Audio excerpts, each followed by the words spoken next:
యేసుక్రీస్తు ప్రభువు ఎలాంటి వాడంటే పరలోకంలో తనతో పాటు సింహాసనంలో మనల్ని కూర్చుండబెట్టుకుంటానని చెప్పారు. ఈ లోకంలో అధికారులు గ్రేడ్ 4లో ఉన్న కార్మికులను తమతో పాటు తమ పక్కన కూర్చుండబెట్టుకుంటారా? దేశాన్ని ఏళ్లే ప్రధానమంత్రి కానీ, రాష్ట్రాన్ని పరిపాలించే ముఖ్యమంత్రి కానీ, ఏదైనా పెద్ద కంపెనీ ఫౌండర్ కానీ, CEO స్థానంలో ఉన్న గొప్ప వ్యక్తులు కానీ, ఇలా ఎవరైనా గొప్పవారు తమ కుర్చీలలో గ్రేడ్ 4 కార్మికుల్ని కూర్చుండబెట్టుకుంటారా? ఎస్, వాటికి అర్హత కావాలి.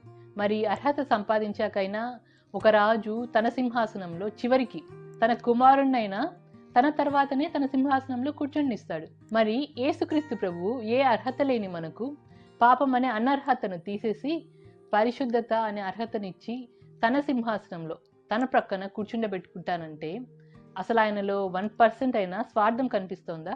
ఆయనలో స్వార్థమే లేనప్పుడు కఠినత్వానికి లేదా దుర్మార్గానికి చోటెక్కడుంది?